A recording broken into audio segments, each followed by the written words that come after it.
So in this video, we will be learning about setting up the development environment for running our JavaScript code.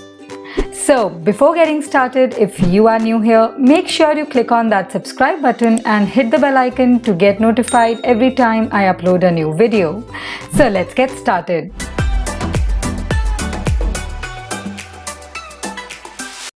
Hey guys, this is Neha from WebStack. Welcome to the second episode of JavaScript series. So before jumping into writing the JavaScript code, we will first be setting up the environment for running the JavaScript code. So for setting up the environment or for installing JavaScript, you don't need to do pretty much anything because every browser today comes with the JavaScript engines, be it Internet Explorer, be it Firefox, Google. So every browser is having their own JS engines. So we have talked about these engines pretty much in the introduction part. So if you haven't seen that video yet, I'll provide the link in the description box below, so you can go and check out there. So for practicing JavaScript code, you pretty much don't need any kind of big softwares or big memory spaces. You just need two things for running JavaScript. One is your editor, a simple text editor, be it Notepad++ or any advanced tool if you want, like if it is like Visual Studio Code that I'll be using in the course. And the second thing will be the browser. So you can use either Firefox, Chrome, because they come with the pre-installed JavaScript in them. So we do not need to configure anything else. So you can use any of these browsers. And for the text editors, you have the options for Visual Studio Code, then you have Atom, you also have Sublime. So it's all up to you, whatever you feel comfortable with, you can use any editor. So in this course, and for my rest of the courses, I'll be using VS Code because I really love it with the extensions it comes and with the compatibilities or features that it provides. So personally like this VS Code, and I prefer this for my coding part. So you can install VS Code simply by clicking on the download option, and you can install it. It's an easy process. It's a cross-platform tool that we can use in any platform. After this, as I have already installed it, I'll just show you this VS Code. And now I'll select a folder. So we will make a project with a simple name and you can store it anywhere in your computer. Let's try and keep it here. I have a folder here with the name JS Basics. So I'll just open this in my VS Code. Here we go, and this is getting opened with a beautiful welcome page, and I'll just cross it out, and now I have this folder, and inside it I can create a simple HTML file. So let's say the name is main, or we call it simply as index.html, and just click enter. And after that, I'll write a simple HTML code in this. So to run that HTML code, we simply need a browser. So I'll just show you the conventional method that we were using.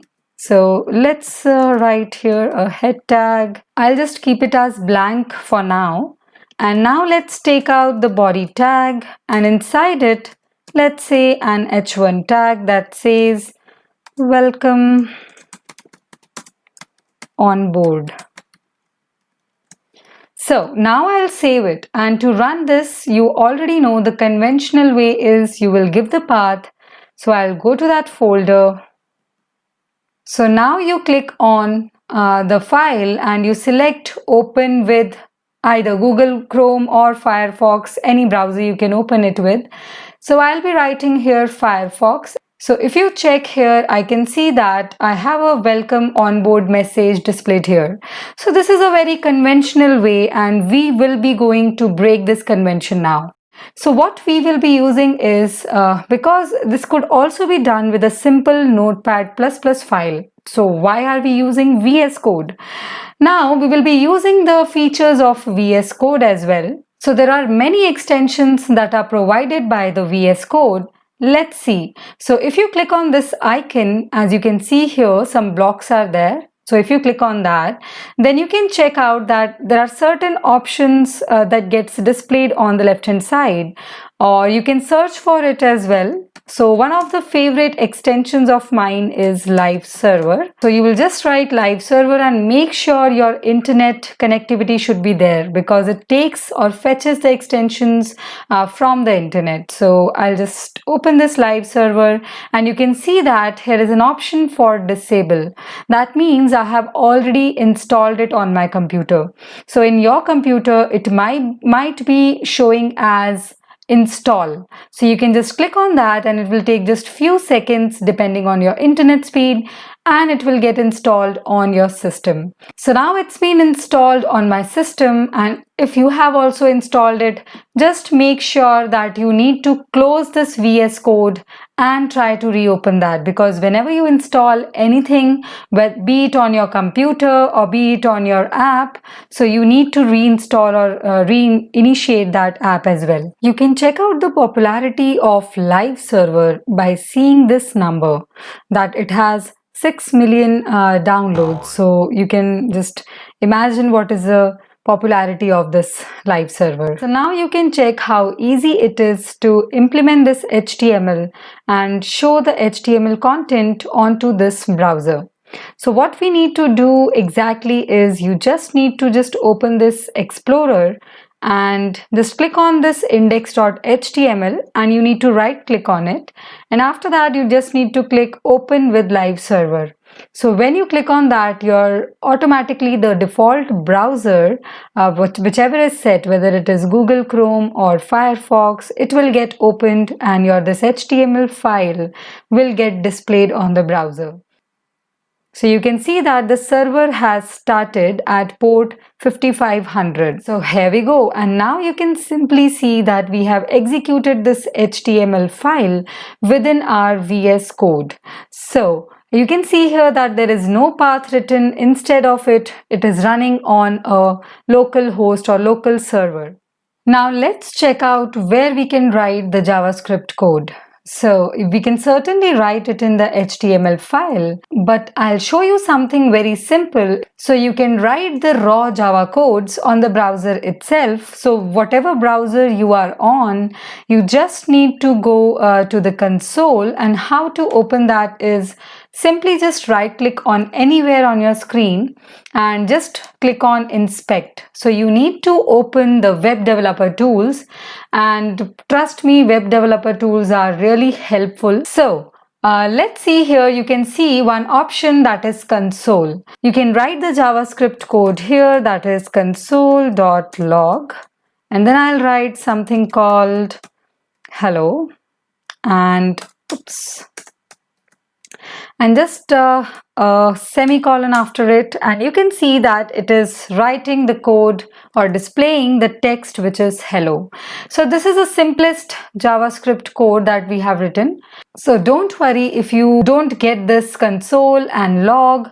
So we will be discussing that in detail when we will be writing the first program in next video. From these text editors, we also have some cool tools that are available online. So there is a tool called CodePen, and it's really popular among the front-end developers. So it's really simple and easy to use, and you simply need to sign up and click on this pen function, and that's it. Here is your editor, and now you can write the HTML code here. Let's say I'm writing h1 tag and something like this, and then h1 tag close.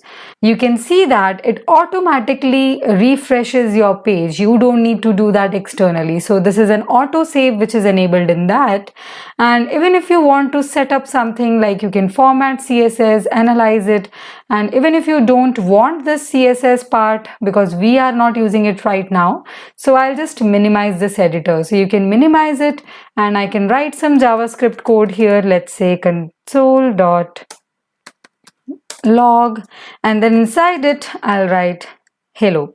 So just click this, and you cannot see that here because this is a browser. So here, if you can see here in the very left corner, so there is an option for console. Just go on that, and then you can see it is printing hello. Or if I write JavaScript, it will say in the console, that is JavaScript. So this is all about the configuration part, and we just need an editor and a browser. I hope you guys like this video and find it informative. So if you do, give us a thumbs up and do subscribe and share, and comment down below with what you think about the series and what topics you want to learn. So take care and we'll see you in the next video.